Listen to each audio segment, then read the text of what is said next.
You know, guys, a large portion of my job is sitting down every day to read off some player statements, particularly probably player tweets as well. It's a big blessing. You know, some of you guys are probably jealous. Others of you might not be, considering the stuff I have to read out here on the channel. And when it comes to the Call of Duty scene and Twitter, well, they certainly do know how to tweet. A few statements out there, guys. The first of which I'm going to touch on is none other than Blazt from the LA Guerrillas, taking in the past couple of days to Twitter to make sure everyone knows how he is preparing for upcoming events and to win these online chips for the remainder of the season. I've never quite seen something like this. As he says, containing my seed gives me superpowers that other pros don't possess. Right now, I'm using my virgin powers to win chips. And just like that, for the first time ever, in front of a live studio audience here, as well as any of you viewers out there, and my own mother, who just discovered my YouTube channel not too long ago, I am covering a Call of Duty pro player out there talking about containing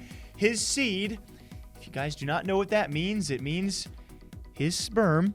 You guys can take from that what you want, and also talking about using his virgin superpowers to win championships. Now, we've already talked about the online discussion, not really technically a chip. I'm not going to try and argue back and forth with you guys on that one. It's a losing battle that I will not win, but I have never, in my time covering esports, which has been several years now, talked about a pro player making a statement like this. And what do I take from it? Well, it maybe makes sense. Now, I don't know if I'm looking at the same standings you guys are looking at, but yes, it seems like containing seed might not be what is working for a guy like Blazt. Hopefully, a long-term effect. Maybe he'll come back and his team along with him. We'll see. But we've heard about this when it comes to traditional sports, and especially, I would say, the fighting industry and fighting scene with UFC and boxing, potentially holding back from doing some activities out there might benefit you physically in other ways. We'll see if it works. Let's move on, okay? Yesterday we talked about a pretty big change as well, that being Gunless benched on the Huntsmen roster. I should be saying benched, because in that title and in that video, of course, it's easy to overlook the main fact that was pointed out that, yes, Gunless, in his clip, it was a very, very sad clip, as he blatantly said his teammates did not have the balls to tell him he was benched. But along with that, to kind of somewhat contradict that as well, it was actually General, after the team scrims, filling in for Gunless. He said he hopes to start in the future.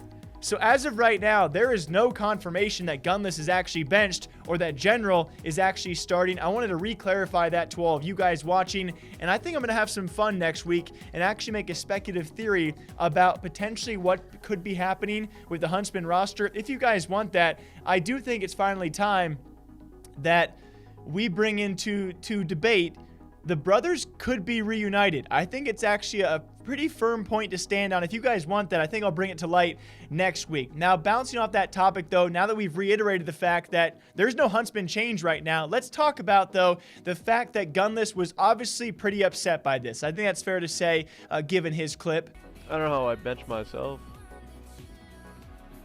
I didn't even know I was benched until today. Nobody wanted to say a word to me. Ain't that sad? The only reason I learned that everything was happening was from fucking literally other people. Are you gonna get lazy? So let's pretend, guys. Let's pretend he is actually fully benched, but we do not know that for sure. Obviously, he was pretty pissed off, I would say as well. I think other players out there have brought some remarks into the scene that do make a lot of sense, and I want to ask you guys as well. Let's pretend he was fully benched and not told, actually found out via some third-party source, maybe via Twitter, maybe via Call of Duty intel. He did not find out from his own team, management, staff, coach, teammates, owner, as in Hector Rodriguez. Let's pretend he did not find out from any of them, and he found out from a third-party source that he was fully benched.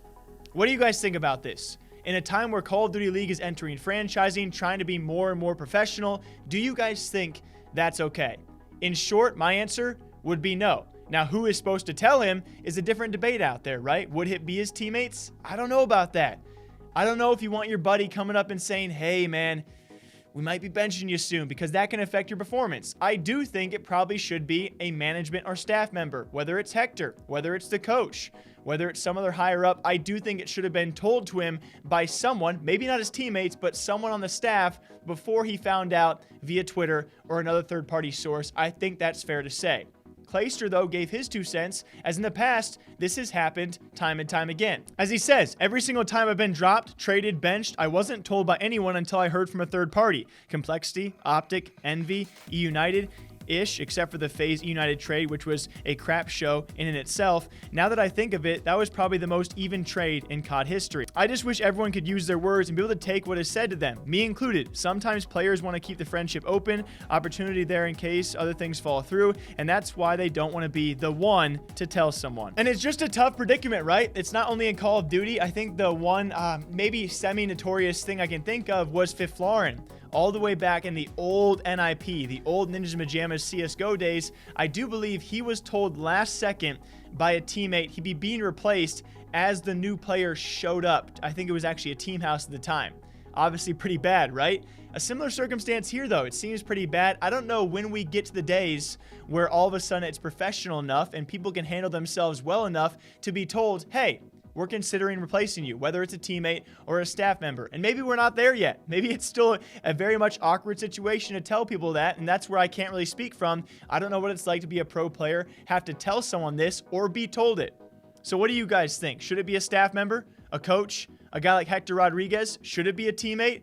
Or should it be Twitter? I think we can all agree it probably shouldn't be Twitter or Call of Duty Intel to tell a player, hey, you might be being benched. But I thought it was a curious talking point enough to bring it up to you guys and open the discussion on the YouTube floor. Until next time, I hope you guys all enjoy. I greatly enjoy these news episodes. A guy like Blazt literally makes my day that I can cover that kind of stuff. Really does. Hope you guys are all doing well. Have a great, safe weekend. I'll be back here all weekend long, every hour on the hour with more videos. Until next time, take care. Okay, bye.